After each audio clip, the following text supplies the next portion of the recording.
Good evening, everyone. Welcome to the fourth lecture in our current Gifford series. I'm delighted to welcome our distinguished speaker, Professor Michael Welker, who is a professor at the University of Heidelberg, as he continues his Gifford series on the theme, In God's Image, Anthropology. And this evening we will hear the fourth of his 6 lectures entitled Call to Freedom. This lecture examines the moral political processes of communication among human beings with regard both to the potential and to the illusions associated with notions of freedom. It illuminates the power as well as the risks associated with moral communication. Which legal, political, and religious factors best facilitate the reception of the spirit of freedom and its incorporation into people's lives? Please note that this lecture and questions this evening are being recorded, and the video will shortly be available online on the University's Gifford Lectures web pages. And please also note there's a correction that some of the publicity has a misprint, and Lecture 6 will be held on Thursday, 7th of November, not the 6th. I just want to let you know, speaking to Professor Welker, I asked him what senior meant in senior professor. And he said there's the good version of that story, which is it's about giving professors extra time to work in a university, professors whose research is international and who have brought in research grants. But the reality, he said, it's another way for the university to make professors work like slaves. Well, I hope that we haven't made you work like a slave, Professor Welker, and we are indeed really honoured for you to be giving your 4th lecture. Welcome, Professor Welker.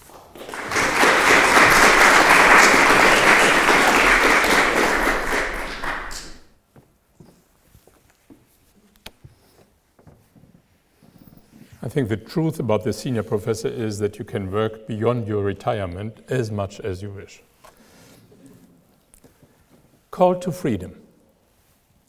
In the previous lecture, I introduced the notion of the multimodal spirit of justice within the context of Germany and Western culture at large. This context, one definitely shaped by Christianity and the European Enlightenment, defines justice above all as equality. But in a world characterized by radically inequitable life circumstances, any institution or individual who commits to the principle of equality and the spirit of justice faces a considerable and difficult challenge. 2 conditions must be fulfilled for any just commitment to equality to succeed. First, mutual control between the legal system and politics is essential. That matrix of control, however, must never always emanate from the same source. It has to be mutual. And second, one must achieve the politically, legally, and morally secured and internally inculcated commitment to the protection of the weaker members of the society and to the continuous improvement of society toward more balanced, that is, more equitable conditions. The requisite empathy for such commitment can derive from emotional and moral resources stimulated by family ethos, religion, educational institutions, though certainly also by the media and the arts. Furthermore, compulsory schooling and education for children and young people, the most comprehensive healthcare provisions possible, and an energetic civil society can nourish and promote a culture of willing assistance and equal opportunity, conducive to a society characterized by justice. At the same time, however, this culture of willing assistance and commitment to justice should not be allowed to create a perpetuate dependencies that in their own turn compromise a recipient's sense of independence or autonomy. Hence, it is indispensable that the multimodal spirit of justice be joined by the similarly multimodal spirit of freedom. In today's lecture, I will survey the elementary forms of this multimodal spirit of freedom before turning to its small political manifestations and finally to its relationship with religion. So, the first part of my lecture, elementary forms of freedom. The grand concepts of justice, freedom, truth, and peace elicit equally grand hopes, plans, and expectations. And indeed, these concepts can function quite well as beneficent stimulants in summoning, shaping, and strengthening various individual and institutional powers for good, something we saw earlier with respect to the ethos of justice. At the same time, however, they should continually provoke critical and self-critical re-examination. To take but a couple of examples, do what we generally view as benevolent family circumstances or the prevailing forms of religion in our countries genuinely promote a spirit of justice and freedom? How then is one to explain, if I may return for a moment to circumstances in Germany, that a country whose government is constitutionally bound to ensure a social state governed by the rule of law, Article 28, and to ensure that the use of property shall also serve the public good, Article 14, and which extols the accomplishments of a social market economy, how is it possible that such a country must be told that, I quote, nowhere in the entire Eurozone is wealth as unequally distributed as in Germany? Do such grand slogans not issue instead into mere empty promises or even obfuscate the real state of affairs? In his comprehensive examination of political concepts, the German philosopher Rüdiger Bittner provides a profoundly skeptical assessment of political references to freedom, human dignity, human rights, justice, and democracy. With respect to the topic of freedom, he suggests refraining from high-flown notions of freedom and making do instead with the minimalist understanding, namely that being free means to be without barriers. Such minimalist thinking, first of all, makes it quite clear that no person is ever completely and utterly free from boundaries and hindrances. Or as Wolfgang Huber puts it, freedom is indeed an illusion if understood as absolute freedom, but it is also an illusion to believe that one can separate it from physical conditions of life. Many people in our world today are in fact largely unfree, oppressed, as they are by physical distress, hunger, crushing poverty, chronic illnesses, and spiritual distress, fear, persecution, terror. Hannah Arendt trenchantly articulated this state of affairs as follows. I quote her. Only those who know freedom from want can appreciate fully the meaning of freedom from fear. And only those who are free from both want and fear are in a position to conceive a passion for public freedom, to develop within themselves that taste for liberté and the peculiar taste for égalité that liberté carries within it.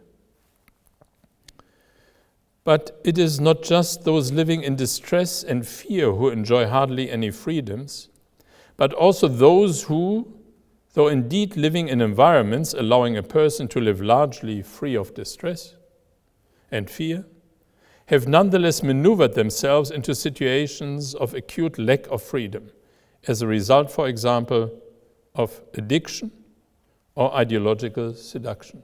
My first lecture was full of examples. It is important to appreciate the minimal and modest freedoms that enable a person to negotiate hindrances or live with unavoidable impediments. From the freedom of thought, extolled in old folk songs, to the freedom of choice in simple life situations, coffee or tea, that is so often dismissed by philosophy and theology, to the serene acceptance of one's diminishing powers in old age. A wealth of personal freedoms, small freedoms, stands at our disposal that merit our appreciative acknowledgement. These freedoms animate and foster an extremely valuable sense of freedom, awakening and nourishing, moreover, to use the words of the philosopher Peter Biri, a sense of being the initiator of one's will and the subject of one's life. As do all feelings, however, so also does this one occasionally vacillate or even deceive us, while nonetheless remaining an important indicator of experienced or at least anticipated freedom. So see that I'm very passionate to have this multimodal perspectives on freedom, and not just, as I did for a long time, merely freedom of thought. Well, if you live in oppressive situations, be it psychologically or politically, freedom of thought is a very high good. Or tea or coffee, that isn't freedom. Our whole consumer society is associating freedom with this kind of freedom of choice. So it's very important to see the wealth, the whole ladder of concepts of freedom. The lingering reference to such forms of freedom, however, must not distract us from situations in which people are genuinely denied broader freedoms to shape their own lives, especially in social and political situations. The spirit of freedom that remains mindful of the spirit of justice can in fact facilitate what we might call fruitful unrest with respect to such abuses of power and denied freedoms, ultimately awakening claims and demands for the sort of concrete actions that some people call processes of communicative freedom.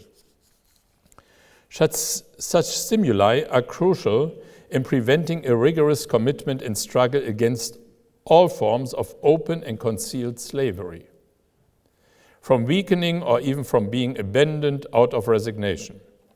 Here Elizabeth Schüssler-Fiorenza's clearly articulated warning against the perennially seductive activation of Aristotelian ethos remains as timely as ever. Even in allegedly milder contemporary forms, an ethos that, as she says, maintains socio-political differences of gender, ethnicity, and even slavery as natural and therefore unchangeable must be rigorously challenged. The strength of a minimalist understanding of freedom, the freedom from barriers, that is to be shrewdly discerned and fostered, resides in its resolve to remain coolly objective and to focus on quotidian individual human existence.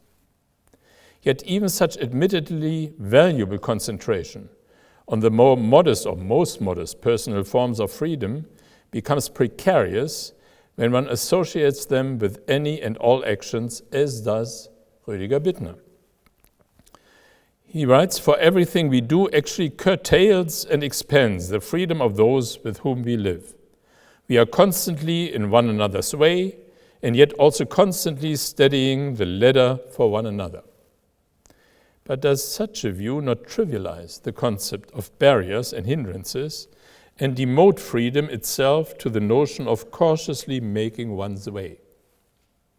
How can such individualistic freedom and caution and self-protection, as important as it may well be prevented from obscuring the sense of freedom deriving from experiences of community and of belonging and from broader moral political freedoms? How can one prevent this concentration on immediate personal freedoms from obscuring or making light of the fact that at the same time freedom is being subjective to massive and egregious political subversion? Rüdiger Bittner's explication also makes it clear that such sober concentration on minimalist elementary freedoms can certainly be accompanied by problematic assessments of political moral freedom. For example, Bittner considers international freedom rankings to be highly questionable. He writes, In effect, such freedom rankings measure not the freedom enjoyed by people in various countries, but rather the similarity their political system exhibits with our own and primarily with that of the United States. He also comes to a remarkably relativist assessment with respect to circumstances in the Federal Republic of Germany and the former German Democratic Republic prior to the fall of the Berlin Wall in 1989. He says, if I may remain for a moment with the East-West comparison, one cannot say how much free access to news media not controlled by the state counts over against the freedom of job security. How much religious freedom counts over against security from poverty and old age. How much free labor unions count over against cheap theater tickets.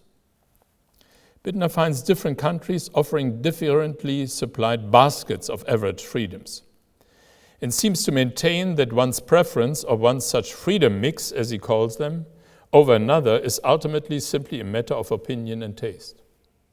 He also warns against the kind of political self-transfiguration that normally accompanies the lofty apodictic assertion that we live in a free country. Yet the question remains, how are politically and legally ensured freedoms acquired, monitored, and defended? Here too one must discern and assess the multiplicity of necessary powers of the multimodal spirit of freedom that were and continue to be at work. The more relaxed view on various freedom baskets offered in different countries, however, rather than offering a genuinely sustaining answer, is instead almost irresponsible given the present situation of the world. It goes without saying that Western democracies based on freedom should not escape criticism when they succumb to self-adulation. Here I'm totally with Bittner. However, one cannot but be profoundly disturbed by the obvious decline of important political rights, the right to choose political leaders in free and fair elections, the restricting and dismantling of freedom of the press and public expressions of opinion, the restriction of judicial independence, and finally intrusions into free scientific and scholarly research in what were previously more or less free democracies. International civil and media-based vigilance is urgently required, though also political, legal, and economic measures to combat the proliferation of such comprehensive barriers and hindrances to freedom. The growth of aggressive chauvinist and xenophobic sentiment similarly diminishes freedom not only among those whom the sentiment excludes and subjects to hatred, but also among those perpetrating and spreading such sentiments. The engagement of political, legal, educational, civil, media-based, and religious entities is urgently needed to counter such developments. Societies, such as the former German Democratic Republic, which carried on surveillance of its 16 to 17 million citizens by means of the so-called State Secret Service, the Stasi, with its more than 90,000 official employees, and 100 to 200 largely extorted unofficial colleagues, as it said, and through actions that included spying, intimidating, harassment, and persecution, a country that prevented its citizens from leaving by erecting a wall staffed with deadly snipers, and that wholly undermined religious freedom and freedom of public expression, of opinion and assembly, such societies cannot be called free, despite full employment and cheap theater tickets. The multimodal spirit of freedom makes it possible to appreciate what we have called the more modest personal freedoms without losing sight of formative moral and political freedoms, as well as the inherent dangers that arise when freedom in society at large is undermined. Here, an assessment of the complex inner constitution of pluralistic societies and a sober understanding of the absolute necessity of moral communication can help us discern, articulate, and ultimately be inspired by the activities of the spirit of freedom. I come to my second part, societal pluralism and the fragility of moral freedom. On the one hand, free pluralistic Western societies overtly affirm an understanding of individualism that is both colorful and varied. They acknowledge the human individual not only as a subject gifted with reason and will, in the sense of Kant and other Enlightenment thinkers, but also as a radically unique emotional, physical individual in the sense of Schleiermacher and many representatives of postmodern anthropology. They claim, moreover, to hold fast to the idea of human dignity, an idea that, according to Paul Kirchhoff, former German Constitutional Court judge, contains, I quote him, probably the most radical principle of freedom and equality in history, because that principle was introduced into a society that distinguished between master and slave. It demanded a fundamental paradigm change in legal and political thinking. Humanism associated this Christian idea with the beginning of Greek and Roman jurisprudence in antiquity, and enhanced it with an educational commission that urges human beings to evolve and develop their dignity, both culturally and intellectually, though it makes no provisions for conditions guaranteeing that dignity. An encouragement of developing the dignity, but no provisions. Former Paul Kirchhoff has referred to the idea of human dignity as a factor contributing to ethical uneasiness in the law. The constitutional guarantee, he says, of human dignity, first of all, provides a guiding principle for the entirety of the legal system, then also a fundamental legal principle enforceable through constitutional complaint in any given individual case. If the guarantee of inviolable human dignity asserts itself within the multiplicity of such individual cases, then this grand idea becomes a part of state praxis that benefits the individual. So, long processes of practice. But affirmation of radical human individuality and at the same time radical affirmation of human freedom and equality, are these not utterly untenable utopias? Many people, both outside and even inside late modern pluralist societies, find unrealistic or even illusory not only these fundamental affirmations of individuality coupled with simultaneous freedom and equality, but also the expectation that such assumptions generally will be legally and politically implemented. They believe that should this assessment of free individuality and moral commitment to freedom and equality ever be genuinely implemented in praxis, the risks would involve nothing less than the utter relativism of worldviews accompanied by social chaos. In reality, however, one can indeed observe the implementation and elaboration of such freedom in late modern pluralist societies and in their channels of moral communication, notwithstanding the constant dangers to which they are subject. But what is it that morality really accomplishes? People in complex social relationships cannot live without morality. Through moral training and communication, people mutually judge the various aspects of their behavior. One thing is good, another bad. And they associate doing good with praise and doing bad with reproach. Expressed more broadly, we accord some behavior approval and respect, while denying such to other behavior. Or we try to thwart such behavior by threatening such denial beforehand. Viewed formally and minimalistically, moral communication consists precisely in this network of according or denying respect, that is, of the promise of respect and the threat of its denial. I learned this simple but realistic notion of moral communication from our famous sociologist Niklas Luhmann. Such accordance or denial can be expressed with varying degrees of vehemence.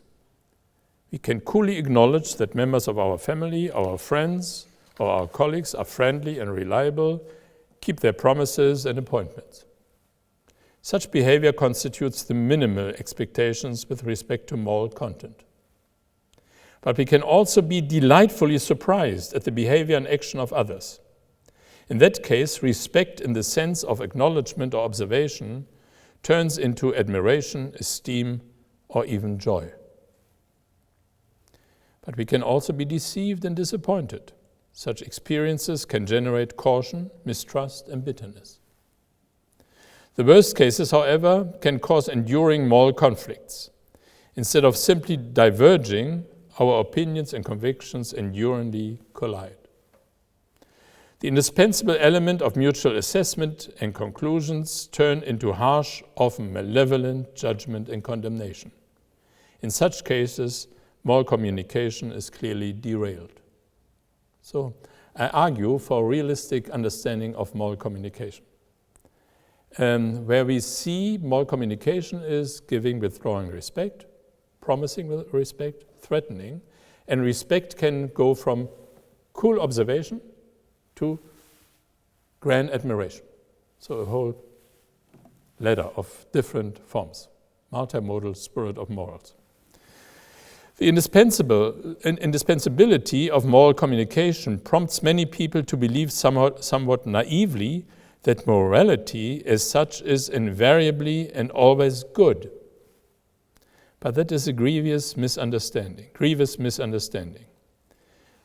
We need adduce not only the obvious examples of criminal morality or mafia morality, but also examples of horrific political and religious moral corruption within larger demographic groups, such as fascism, apartheid, and ecological brutalism. Such distortion and poisoning of moral communication are not only quite conceivable, but already constantly at work. Critics of social pluralism and its multicolored individualism see it constantly and helplessly exposed to such moral relativity and moan distortions that are lingering when we have a too individualistic culture. They do not think that individualism and free moral communication represent only one side of free pluralistic societies. Most people do not like pluralism. They always love plurality, poly-individuality. And then there's this either vague enthusiasm for all these possibilities or a vague fear, relativism, decay. Pluralist societies are also formatively influenced by a limited plurality of organizations and institutions, gigantic organizations and institutions, what are known as social systems, that are not shaped by a single monohierarchical form. Independent social systems deserving particular mention include politics, law, the media, the marketplace, science and scholarship, education, family, religion, healthcare, and defense systems. These are systems essential for all of society. They provide a limited plurality of organized, institutionalized, and highly normative entities. We are currently working on a multi-year research project on character formation, ethical education, and the communication of values in late modern pluralistic societies. And we go to 10 different social systems with the different hierarchies of values. Yeah? Mutually impeding, mutually reinforcing, and so on, so that we get a realistic texture of the ethos of pluralistic societies. And first, we had already 4 consultations, and they will be published in 2020 and 2021, and we will have 6 more, and we act on all all continents.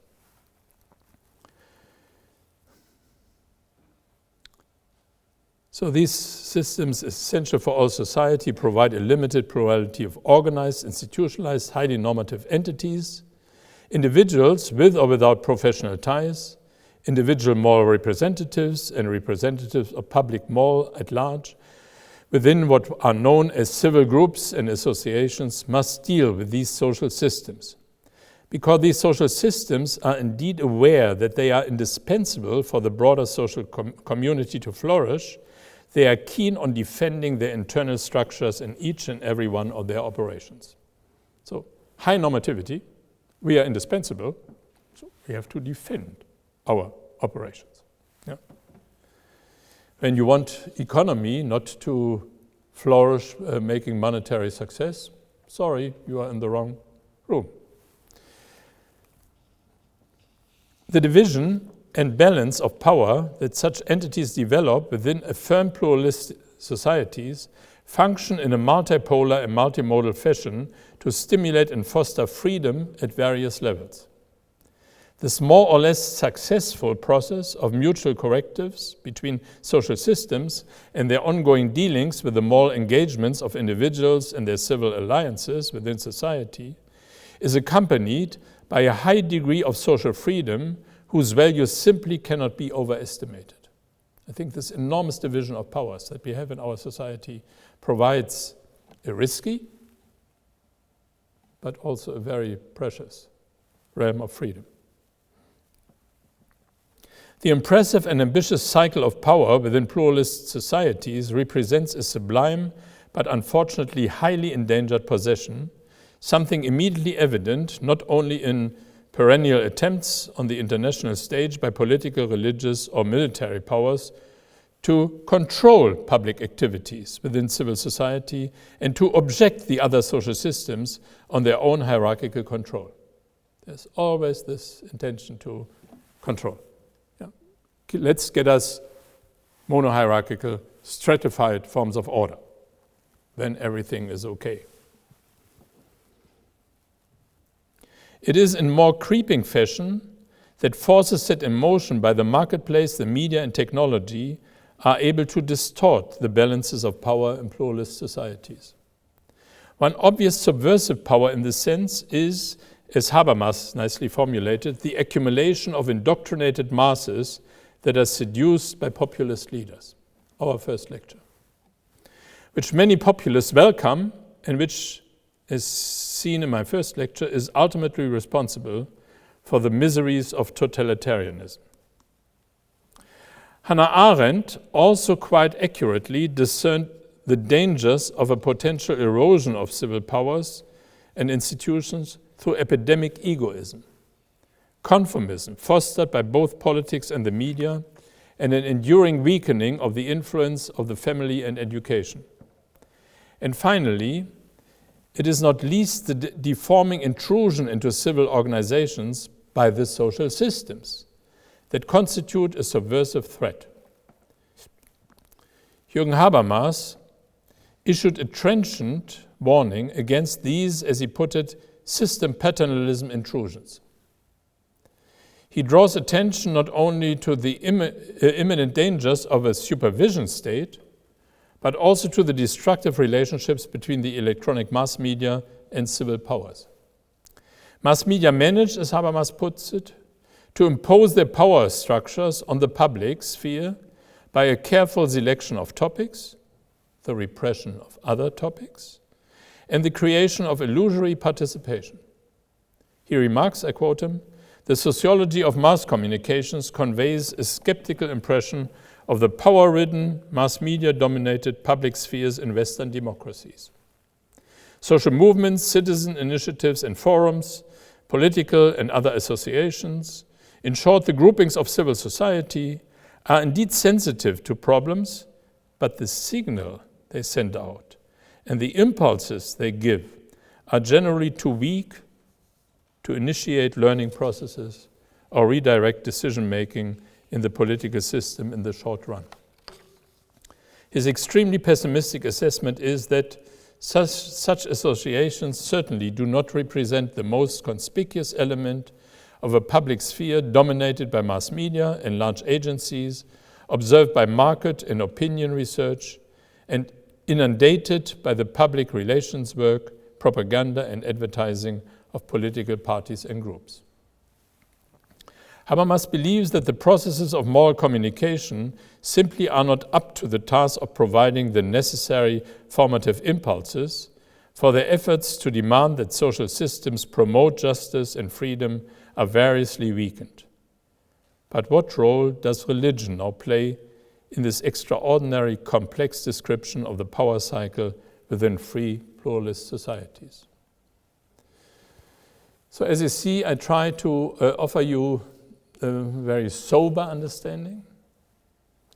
On the one hand, saying it's wonderful that we have free moral communication. It's indispensable.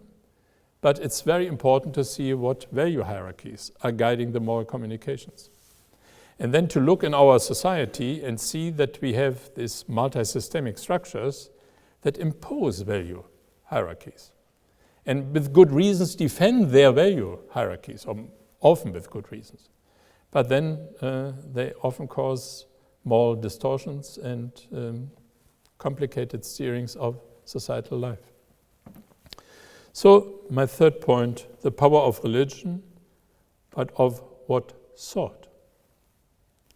The multimodal spirit of justice, freedom, truth, and peace is no chimera, despite its being ignored, distorted, and dismissed. For religious persons, and certainly for those seized by it, it represents a divine gift that not only shapes them in many ways, but also equips them with many gifts and powers.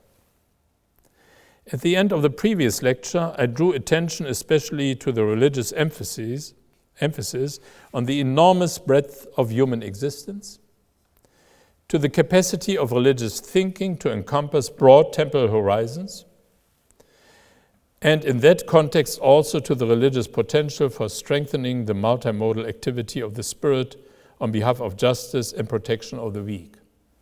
This widows and orphans, protection of widows and orphans, protection of the weaker is a constant drive to work towards an ethos of equality and justice.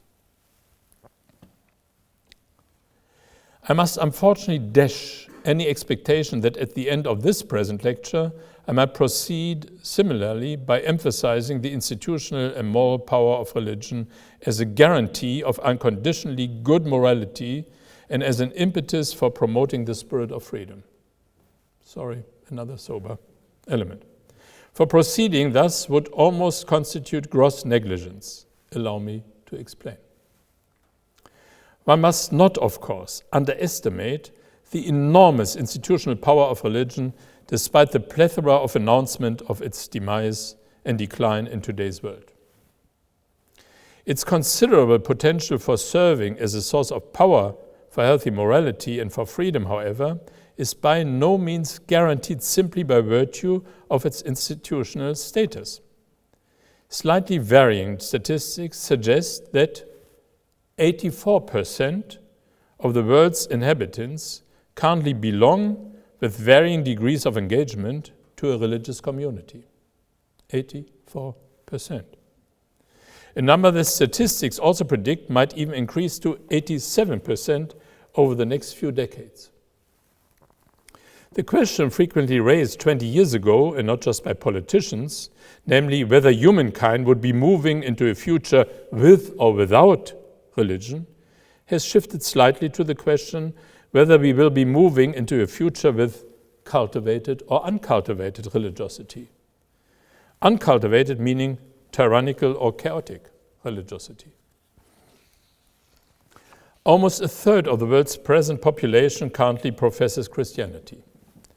2.26 billion, numerically ahead of 1.57 billion Muslims and 900 million Hindu. Approximately 72% of Europeans profess Christianity today. Though these current numbers are shifting now, especially to the detriment of Christians and Europeans. Given current trends, in 50 years it will be not only Muslims, but also followers of other religions who have overtaken Christians in numbers. one must consider too the steady growth of agnostics and atheists, who at least in Europe currently constitute 23% of the population. Given these statistics, one can quite legitimately emphasize the need not only for enhanced ecumenical dialogue between the various Christian denominations and increasing interreligious dialogue, but also increased dialogue concerning broader issues of worldview, which with those with no denominational affiliation, with agnostics or atheists critical of religion, and with those who for various reasons are indifferent to questions of worldview. What is most necessary, however, is a self-critical and informative examination of the creeping processes of alienation and secularization within religions themselves. In these contexts, the disrupted relationship many religions have with the spirit of freedom cannot but play an especially crucial role. For although essentially all religions eagerly engage politically and legally granted freedoms in furthering their own activities and proselytizing, do those same religions also promote the spirit of freedom through a willingness to remain critically and self-critically attentive to their own lapses, including in promoting equitable and just life circumstances in society? In 2014, the Journal of Law and Religion published the findings of the symposium Rethinking Religious Freedom, which derive from a series of studies within the project Politics of Religious Freedom, Contested Norms and Local Practices, sponsored by the Henry Luce Initiative on Religion and International Affairs. It began in 2010 with consultations in Europe, the Near East or Middle East, Southern Asia, and in the United States of America. These studies focused on interrelations between institutionalized politics, law, religious politics, and the effects these relations exert on religious communities. Conflicts between and even within these same communities also provided topics of discussion. But the findings were quite sobering, with numerous contributions demonstrating, I quote, how the politics of religious freedom has been shaped by a majoritarian politics to serve its own ends. Majoritarian politics to serve its own ends. In a word, the topic of freedom had essentially become the topic of self-preservation and self-enhancement. Natural law, realistically seen. Although individual developments promoting the freedom of religious minorities were assessed, there was also simple evidence of power or turf struggles between these same minorities, including the development of political strategies to repress or displace internal differences. This overt politicization of the struggle for religious freedom, driven not only by politics, but certainly also by religious leadership itself, presents us with a grim, almost belligerent tableau. These discouraging findings with respect to political and religious leadership and its unwillingness to step forth on behalf of justice and freedom is confirmed by studies on the relationship between Christianity and human rights. In the introduction to his book, with the very title, namely Christianity and Human Rights, John Vitti remarks, ironically and laconically, I quote him, likewise, some of the nations given to the most belligerent forms of religious oppression have ratified more of the international human rights instruments than the United States has, and have crafted more elaborate bills of rights than what appears in the United States Constitution. But it is not just bigot political attitudes, but also repulsive and unseemly struggles within religious communities themselves that disclose a profoundly disturbed relationship between those same communities and the commitment to freedom. John Vitti demonstrates with unequivocal clarity how many evangelical groups within Western churches and societies associate the very notion of democratic freedom with materialism and egoistic individualism, and also dismiss the very concept of pluralism as a blanket fashion as being wholly negative. They simply view free forms of religious speech as well as freedom of the press and freedom of assembly with resolute skepticism. Another example, Witte reveals that a deep chasm separates the declaration of the 25th Clergy Laity Congress of the Greek Orthodox Archdiocese of North and South America in 1980, a wonderful declaration that affirms numerous basic rights on the one hand, and observable current praxis in other parts of Orthodox churches on the other. He remarks with some restraint that, I quote, "Today the Orthodox Church commitment to human rights and democratic principles is being tested more severely than ever before, particularly in Russia and Eastern Europe." Over against the prevalent tendency to engage in religious, political, and moral self-righteousness, he maintains, "It is undeniable that religion has been and still is a formidable force for both political good and political evil. That it has fostered both benevolence and belligerence, peace and pathos of untold dimensions. But the proper response to religious belligerence and pathos cannot be to deny that religion exists or to dismiss it to the private sphere and sanctuary. The proper response is to castigate the vices and to cultivate the virtues of religion. It is important not to lose sight of the acute ambivalence attaching to the institutional and even moral power of religion. At the same time, however, the undeniable and overwhelming institutional power of religion must not precipitately be mistaken for religious freedom. Such also applies to the path and perspectives of what is known as natural theology, which disregards the specific forms and content of religious communities. Precisely within the framework of an anthropologically and ethically engaged natural theology, one can quickly acknowledge that the beneficent power and radiant influence bestowed on religions ultimately derives precisely from the spirit of justice, freedom, truth, and peace that is also bestowed on them. Indeed, it is only to the extent that religions are seized and shaped by this very spirit and then allow these bequeathed powers and spiritual gifts to assert themselves in a self-critical fashion that the spirit of freedom can become active within and venture forth from them. Let me finish with this short conclusion. The multimodal spirit of freedom should be acknowledged even in its elementary forms. In that context, Rüdiger Bittner's suggestion that one understands freedom as freedom from barriers throws into relief those particular efforts everyone engages in daily life to avoid more effectively both actual and potential barriers. Bittner similarly draws attention to the dangers inhering within the comprehensive but sometimes illusory feeling and envisioned agenda of freedom. The resulting increased awareness of the multifaceted nature of these practical freedoms we exercise in daily life should not lose sight, however, of the relationship between the spirit of freedom and the spirit of justice.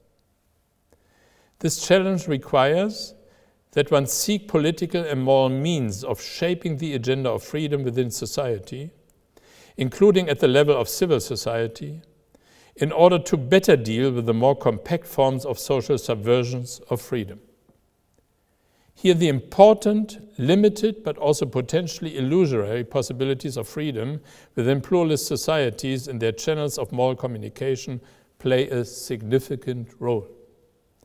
With respect to religion, one must critically and especially self-critically examine the dangerous confusion between freedom on the one hand and institutional power and power aggrandizement on the other. Taking one's orientation from the multimodal spirit of freedom, justice, truth, and peace facilitates the articulation of a natural theological realism. And it facilitates the articulation of an exemplary ethos of the sort addressed in the second lecture in connection with the post-1980 movement of renewal in Poland and parts of Eastern Europe. There we could witness the work of the spirit of freedom. Thank you very much.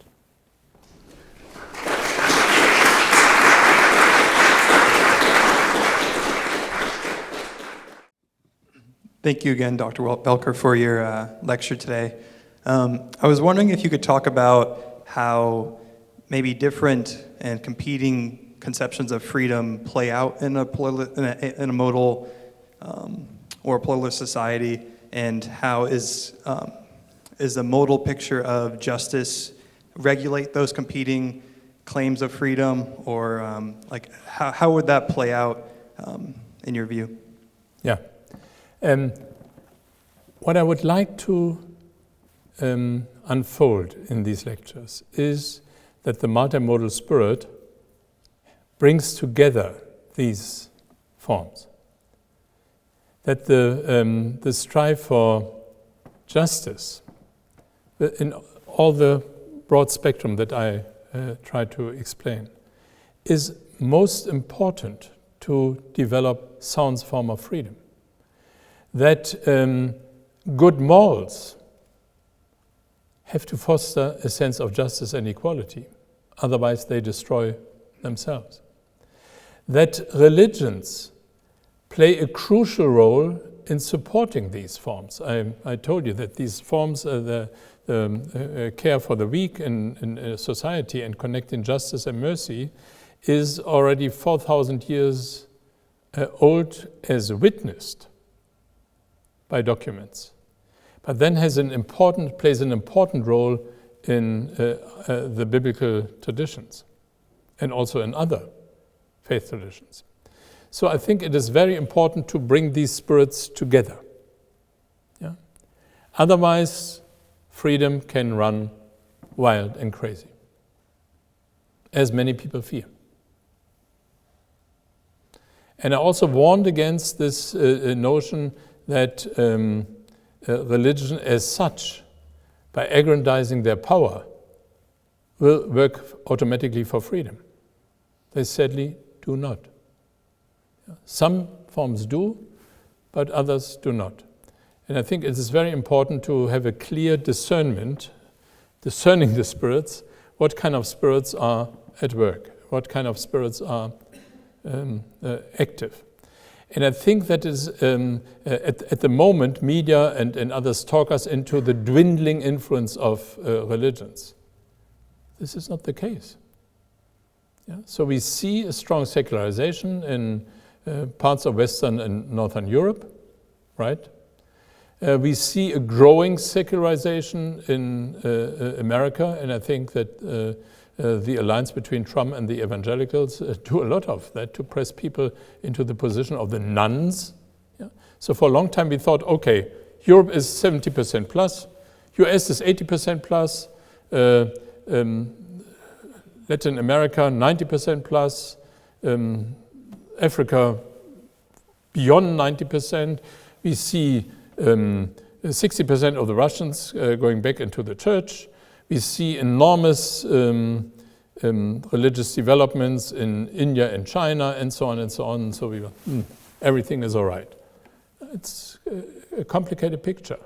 But below that is that religions are of a vital importance.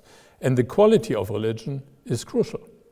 And self-critical dealing of religious traditions is of highest importance. And here we need these powers of the Spirit.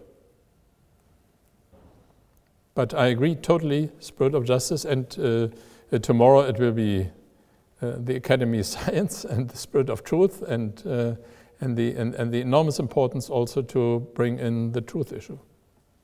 Thank you, Professor Belker. You introduced us early on to both the multimodal and multipolar dimension of these things. You have generally been talking about the multimodal spirit, and tonight you were talking about multipolar social systems. The multimodal dimensions of the spirit all cohere, they work together for something that is good. The multipolar ones that you were talking about tonight seem to be in tension with each other. Are you going to bring them together in the same sort of a way, or do you see the multipolar dimension of society as being something which is inherently fragmentary? Yeah, I would not say that they are always in tension. They try to use each other. Politics try to use the media, try to use the law and try to have good alliances with the law, and in sound freedom-loving societies try to endure the tensions between law and politics and so on. So I think we have, and the families are highly dependent on education and other social systems. And so I think we have a multitude of interactions and also a multitude of tensions. And it's very important to have a clearer observation of our society. We very often, in my own fields, talked about individual and society. Yeah? Or we had these dual aspects in post-war times, the two big powers, church and state. Yeah? So these were the dualizing pictures or the unifying views. And I think we need a more careful observation of the complex structures we are in. And my point is that theological traditions living with sources that address complex realities is well equipped.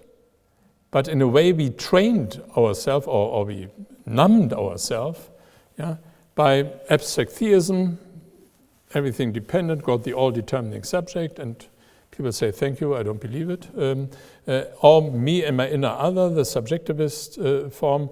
So these are seemingly optimized forms because it's a fast communication, but they are really distortive forms that we are in.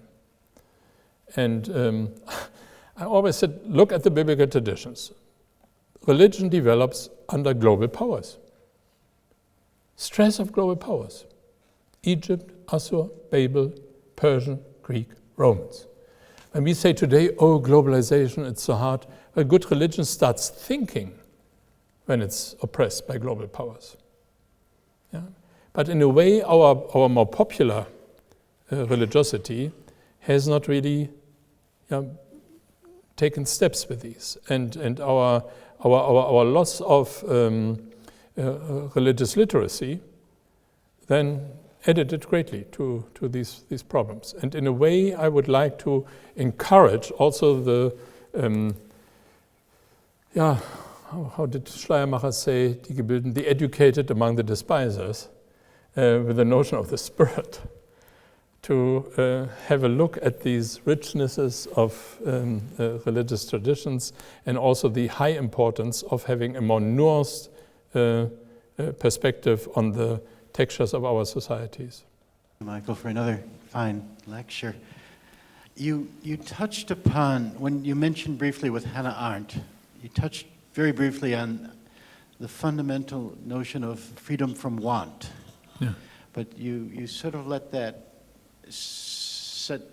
move to the side. And I'm left wondering, I mean, how fundamental freedom from want is in any multimodal vision of freedom, because if people are starving, if they're hungry, if they don't have a roof over their heads, or they're concerned about their next meal, how much freedom can they really have? And as we're facing things like climate change, there's a real danger of a growth of poverty in the world, and thus a decline of freedom. I couldn't agree more. And to give you already the vision towards I'm going in the series of lectures. In my last lecture on peace, I will address this strangulating problem that we invest 1,600 billions in destructive military and 160 billions in developmental forms.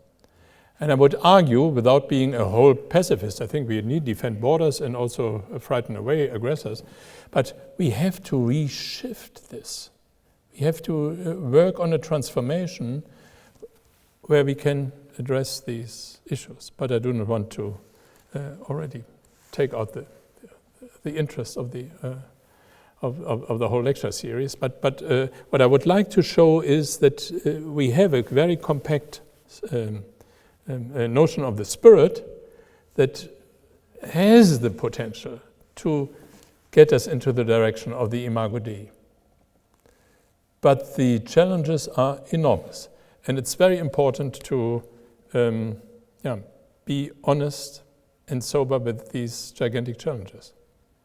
But when you see how far we have at least gone in some societies to work toward equality, although it seems desperate in the beginning. So the United Nations say we are all free and equal in the mother's womb.